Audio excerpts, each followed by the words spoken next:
So I hope everyone had a good holiday season. It is now January 3rd, start of a new year. So all of that shitty trading and bad decisions and just general fuckery of the last year, it's all in the past. It's a new year, new you, time to get your shit together, time to finally make it, time to make some money, time to make yourself a bunch of promises that you probably won't keep, but you should do your very best to try to. I'm a big advocate of goal writing, just in general in life, not just specific to trading. I do think it is important in trading, but I think it's important everywhere in life. I think if you have no goals, if you have no targets, what are you aiming for? How do you shoot at anything if you have nothing to aim at? If you have nothing to aim for, you're not going to hit anything. You got to have targets, stuff that you're aiming for when you're taking those shots, whether it be in trading or in life, so you can have something to shoot at and so you can measure your success. It's really hard to know if you're improving, how well you've done, if you have no data, quantitative and qualitative targets to look at to see how you've done. So I'm a very big advocate of goal writing, and it's very relevant in your journaling in real life and in trading. And doing so at New Year's, it's kind of cliche. You know, I think there's the two sides of the argument, right? Everyone is like, oh, it's a new year, write out all your goals for this year. And then there's the, really kind of edgelord try hard take where it's like, it doesn't have to be new year. It doesn't have to be new year for me to write new goals. I'm fucking grinding 365. Start your goals in fucking July. Fucking wait until New Year's. It's like, dude, whatever. Just do it is kind of where I fall on that side of the spectrum here. You don't have to wait for New Year's. You don't have to not wait for New Year's because you're a goddamn edgelord and you're just too fucking badass to conform. But just do it. Write some goals down. New Year's, I think now's a good time. Fresh slate. Write down what you want to achieve this year in regards to your trading and in regards to life in general. I usually break down my goal setting into different quadrants. So I'll have one that is family, friendships, so relationships with my friends, relationships with my families, things I want to do better at, things I want to achieve in each. I have one that will be purely financial, and my trading goals fits into that quadrant. I have one that is physical. What do I want to do to improve my body and my mind from, not just a working out level, but, am I eating healthy spiritually? Am I feeling good? Am I depressed? Am I anxious? Am I blah, blah, blah? Am I happy? And I write down my goals in those quadrants and then try and review them on a semi-regular basis to make sure I'm on the right track. A great way to kind of feel like you're progressing, not just in trading, but in life, is to review your goals. If you're like, I want to make $1 million, that's a great starting point, but okay, how are you going to get there? Okay, well, I'm going to make $100,000 trading. I'm going to make $250,000 at my job, whatever it is. You're going to have all these different things that add up to that $1 million target, right? So you take that $1 million, you break it down into smaller pieces. Okay, well, to make, let's say it was $500,000 you're going to make trading. Okay, well, what does that work out to every month? Break it down again. And then how much does that mean per trade? If my account is X big, how much R do I have to generate every month, every week to get to that goal at the end of the year where I want to be in? A great way to feel progress is to break those big goals down into smaller goals. They're more bite-sized, and then you actually feel like you're getting some stuff done. If you say I want to make $1 million this year and that's it, right? That's a really big daunting target. You might not feel like you're making any progress, but if you're like, okay, that means I got to make $80,000 a month or whatever it works out to be $1 million, and then you break that down to a week, and at the end of the week you say, okay, I actually hit my goal and then some, you're going to be feeling like you're making progress. It's going to make you feel good, and that's how I like to do it, at least. I'm not saying it's the only way to do it, but I like to start big, break things down into those quadrants, and then break down all my goals in each quadrant into more actionable bite-sized pieces so they don't seem overwhelming and daunting. Again, I have something to aim at the end. I have something to aim at every day, every week. I feel like I'm making progress, and I can hold myself accountable because I've written it down in a journal. I've maybe told some people about some of the things I want to do, and now I have accountability built in there as well. So I think it's a great time of the year to kind of get on that grind and start setting yourself up for success, right? So I hope everyone is ready to crush it this year. Have some goals, write some shit down so you know what you're working on, and I wish everyone nothing but the most success this year. I hope you smash all of your goals, and I'm gonna do whatever I can in my power to share with you things from my journey and share with you analysis and keep making YouTube videos for you guys to hopefully help. I've gotten a lot of positive comments and DMs from people about how much my videos have helped over the last year, and that's amazing. That's why I do this. I lost a lot of money because you said to buy serum.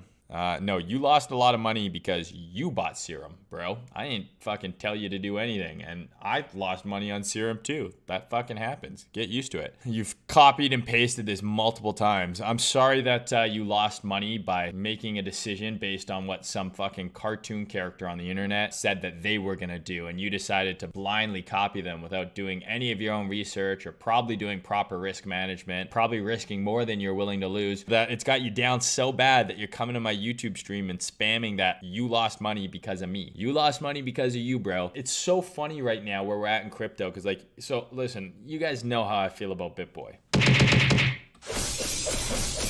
Don't like him. Guy is shilling scams and he is dumping on followers and shit. And I do feel bad because there are people who come to the space that are new. They go on YouTube, they type in crypto and Bitcoin, and he's one of the first accounts that shows up because he's got a million fucking followers on there. And so they think he knows what he's talking about. But part of the learning experience to me in crypto is getting scammed, getting rug pulled, getting hacked, doing something stupid, sending coins to the wrong address. It's obviously ideal to avoid those things, but that's like going through life without making any mistakes. Whether it's in crypto and life, there's always going to be people who have ulterior motives, who are trying to take advantage of you. That's part of life. I think part of life is making mistakes, getting screwed over, but then learning from those mistakes, right? And that makes you a better trader, just a better person in general. I don't want anyone to get scammed. I don't want anyone to get ripped off or rugged, but I think part of learning to manage your own money is realizing that there's people who are out there to get you. Don't believe everything that you read. If it's too big to be true, it probably is. Don't send someone your fucking seed phrase or your password. And if you have to lose money or do something stupid to learn that lesson, that sucks, but hopefully now you've learned that lesson and you won't make that same mistake again. I fell for everything back in the day. In 2013, 2014, anything that anyone told me to buy on Twitter, I bought. I sent money to exchanges that got hacked. I bought coins that don't exist anymore. I entered people telling me, hey, I'm gonna get you into this token early, send me some Bitcoin, and I do it, and then I never hear from them. I had it all happen. Trust me. But I learned from it, and I don't make those mistakes anymore. I don't want to see people get scammed, and I think what BitBoy does is shitty, and he's a shitty person, and a lot of what he does is illegal. But I do think part of the learning process in crypto is making mistakes and then learning from those mistakes. So I think it's hilarious when you see guys like Mustafa here, who obviously got a very smooth brain, not a very high IQ level, probably struggles just getting through day-to-day life because he needs other people to make decisions for him, whatever, right? You have all these people playing the victim, and this goes through everywhere in society that we see now. Everyone's a victim. It's this victim complex, and you are never going to get anywhere in life with a victim complex. I'm telling you, never. If you're blaming other people for your problems, you are never going to succeed. I promise you, you will never, because people will take advantage of you because they know that you'll roll over and they know that you're a victim, right? You need to take accountability for your own actions. That way, when you're successful, it's you. Your actions got you there. Yeah, people may have helped you along the way, but it's your actions. If you make money on that trade, it's you. It's not me. I ain't fucking do it for you. You press the button. And if you make mistakes, if you lose money, if things go wrong, you have to hold yourself accountable. That's something we've lost in society. And so we see it with guys like Mustafa here, but these Bored Ape guys, for example, like it's unbelievable that you would send someone your seed phrase when every piece of literature that you get with MetaMask, a ledger, anything is like, do not fucking share this. Don't put it on the internet. Don't put it in a fucking notepad. Keep this offline and don't show this to anyone. And as much as I feel bad for someone who lost their ape, like it's Darwinism to me at this point. If you're dumb enough to send someone your seed phrase, click some link without checking it, and it ends up costing you $100, or in these cases, hundreds of thousands of dollars, it's nobody's fault but your own. The fact that you would have such poor critical thinking skills and security and just general common sense with something that one guy's like, this is my kid's college tuition. Like, I'm fucked. It's like, first of all, why is your kid's college tuition in a fucking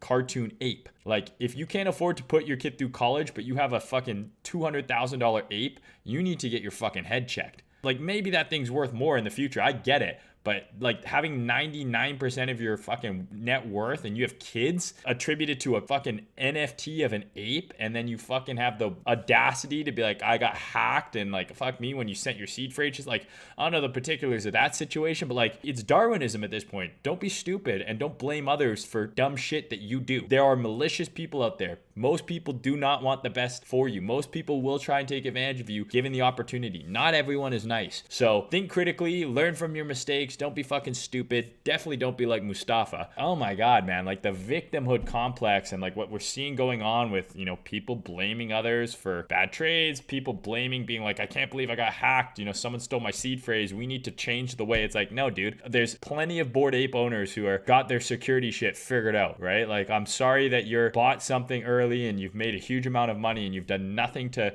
either secure any profits on it or protect it from being fucking hacked. Like, I mean, I would love to have blamed someone for when I bought an altcoin and then I was up 2,000% and then held it all the way back down to negative 90%. I would love to blame someone else, but it's my fault. Right? And if you sent your seed phrase to someone and they stole your fucking NFTs, that's your fault, dude. Yeah, that person is a scumbag who did that to you, but that's your fault. Learn from your mistake. And I don't even know how I got on this, tangent, but Mustafa, there you go, buddy. Anyways.